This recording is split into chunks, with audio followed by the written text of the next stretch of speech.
Welcome to my learning channel. My name is Patrick. I will be your instructor for today. Again, I will say welcome to my learning channel. As you all know, knowledge is power. And the power of knowledge lies in knowing or striving to know what we do not know. So, let us get started. Here is the problem here. It is a typical examination problem.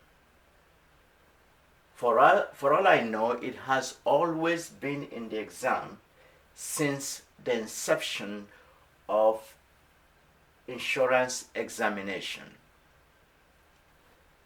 You will get exactly almost the same. The name may change. The figures might change, but you will get something similar to this. You will get at least 5 of these questions.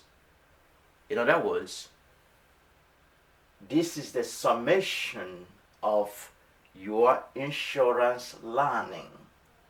In insurance, you will learn about deductible. You will learn that insurance is a co-insurance, or what is called a partnership between the insurer, which is the insurance company, and the insured, the policy holder.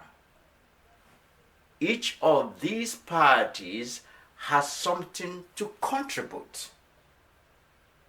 So this question is almost the summation of your insurance learning program. Okay, so let's get started. Are you excited? Yes, I think so. Okay. Problem. Mr. Joe has a medical insurance policy with a $500 deductible and an 80/20 co-insurance limit. If his medical bill is $7,500, 1. How much will Joe pay? 2. How much will the company pay? Will the answer be A, 1,400, B, 1,900, C, 2,000, or 5,600? We will see what it will be. As you can see here, the total medical bill for Joe is $7,500. That is how much the medical bill is. So we have to solve for Joe first, which is the number 1. I put 1 here.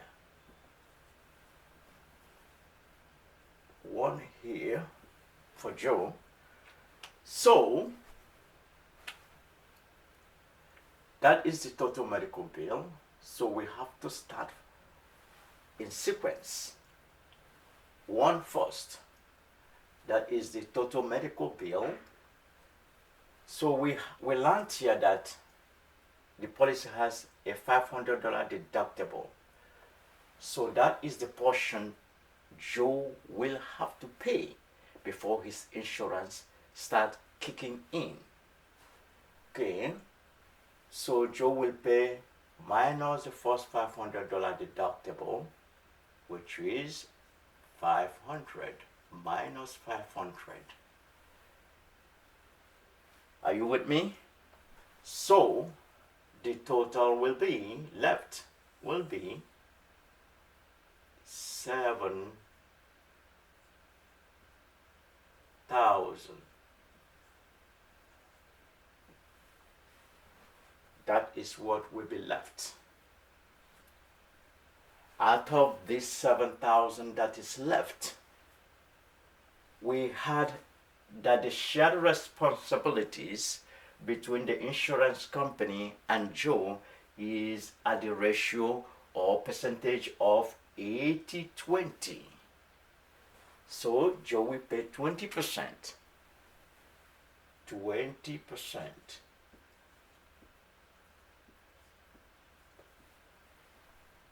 So Joe will pay 20% of 7,000 after the deductible has been met.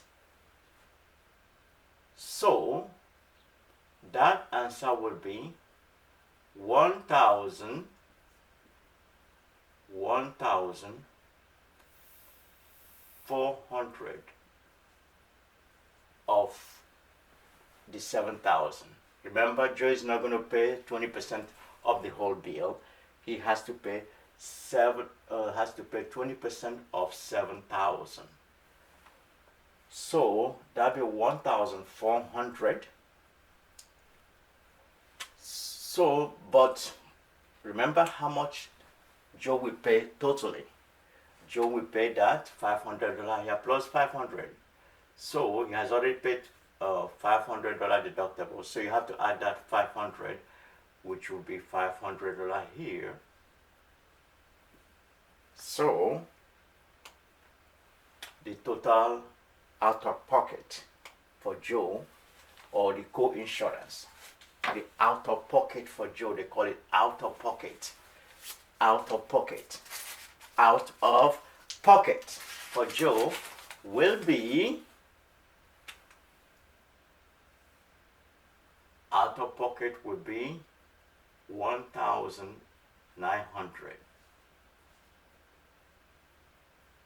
So that is the limit of the co-insurance limit for Joe will be 1,900.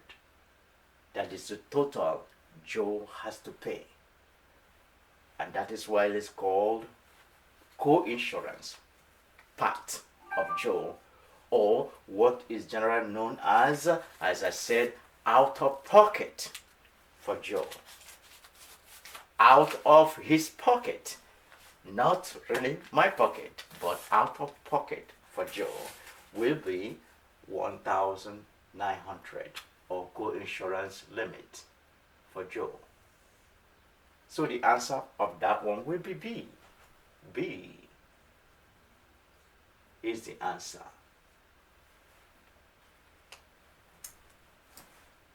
Now we have known how much Joe will pay.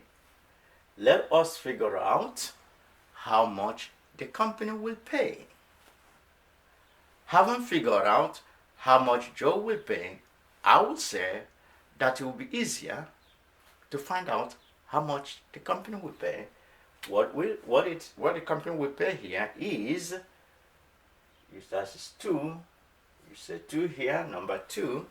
The company will pay 80% of what is left, which is 7,000.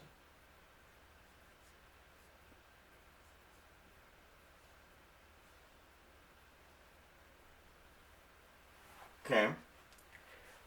Remember, the company is not going to pay 80% of the whole bill, because Joe has to pay the first $500 before his insurance starts paying, or generally called kicks in. Joe has to pay the first $500 deductible. So when the insurance company sees the 7,500, they will just overlook the 500, because that is the portion Joe has to pay, or has to be made. This thing has to be made before the insurance kicks in. Okay. So that is the 80% of 7,000 will be, answer will be 5,000, 5,600. So D will be the answer. D will be the answer for the company.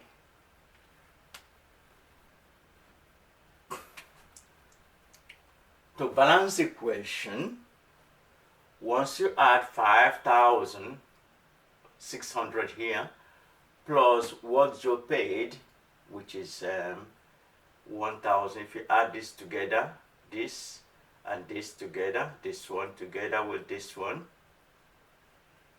you will come out at this, which is, you could come out at the original 7,500.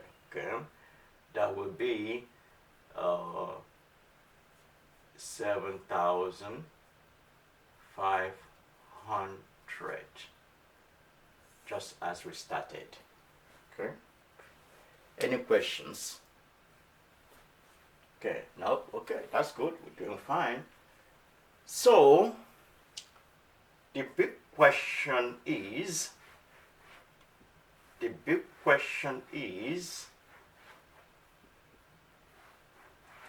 on the examination day, you will not be given any calculators and no cell phones allowed. The only thing you'll be supplied is a scratch of paper and a pencil or pen. So you have to figure this out in the conventional method, or you have to find out by your own way. You have to solve it the old way, the university way, the high school, whatever you learn, that where you learn percentage, you have to figure it out, which can be time consuming, especially when you are dealing with time. In other words, time is of the essence. So what will you do? We design what we call the 10% method. 10% method. 10% method of formula to solve these problems. Okay, what would this 10% method means is that anytime, it doesn't have to be this problem, anytime you remove the last zero of a figure, it can be 1 million. Anytime you remove the last zero,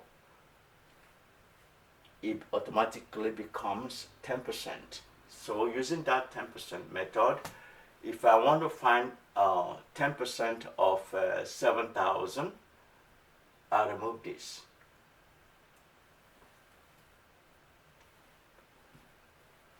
So that will be 10% of 7,000 will be 700. So when I add 700 plus 700 in order to get 20%, or whenever you have 10% into two places, it becomes 20%, then it automatically becomes 1,400. See?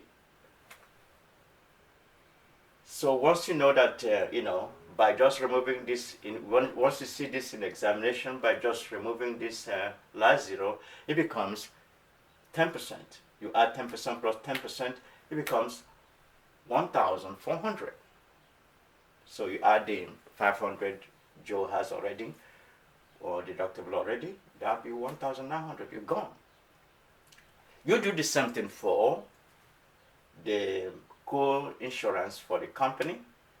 You simply find for 10% of 7,000,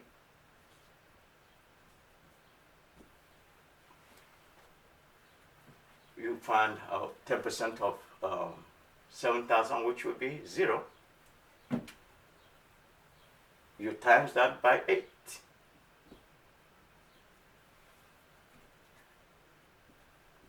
It will give you 56.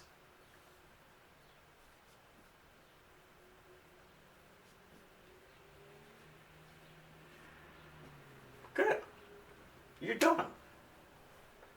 Or you say 10% plus 10% plus 10% plus 10% into 8 places. It will be the same. It will give you this. So you can look at this problem, looks so big, but you can solve it in a minute and gone. Exactly. We call this solving it in the air. So this question is done. Okay? So that's it. So anytime you remove the last zero of a number, it becomes 10%. Can be a million. And even if it is 21% you are looking for, once you find out 10%, assuming that I'm looking for 21%, I found 10%. 10% is 700 of that number. If I want 1%, becomes 70. So if I want 21%, I just add as extra $70 to it, becomes 21%. Easy. You can do that in any question, you know. So once you find the first 10%, you can cruise from there. So that's the way to do it fast. Just fast. Okay. Now we're done with this question. Now the reality check. Insurance examination is not very easy. So you want to know the truth. Only 40% will pass the first time. The rest 60% will fail. That is why you should pay very big attention to this. Otherwise, even if you have not failed examination before, and you have not gotten a D before, you may if you don't pay attention. So in most states, the passing mark, what it takes to pass, is 66%, not 70, not 80, not 90, just 66%. So if you score 66%, assuming that the question is 100, you get 66 right. You are gone. You got a D. That's a D, really. In most cases, is a D. But don't be ashamed or worried about this D. Unlike any other D's you may have scored, assuming you have, or you may have not even scored, this D is a hard-nosed. I said it again. It is a hard-nosed and die-hard D. A D that is worthy of celebration. Okay? This is the only D you may have in this world, unless you want to be doing professional exam every time. This may be the only D that you can have and be happy. That is the gospel truth. Okay? Thank you very much. I know you're going to be very successful because you came at the right place, and I'm also lucky because to have you. So we all are happy. When everything goes right, everybody's right. Okay? Thank you very much for listening, and have a very wonderful day. Before I go, I want to give you something that inspires me. It could be anytime you have problem. Remember the word of our president Theodore Roosevelt. He said, "Far better it is." Remember, far better it is to dare mighty things to win a glorious triumph, even though it is checkered by failure, than to take rank with those poor spirits who neither enjoy much nor suffer much, because they live in the great twilight that knows neither victory nor defeat. Thank you.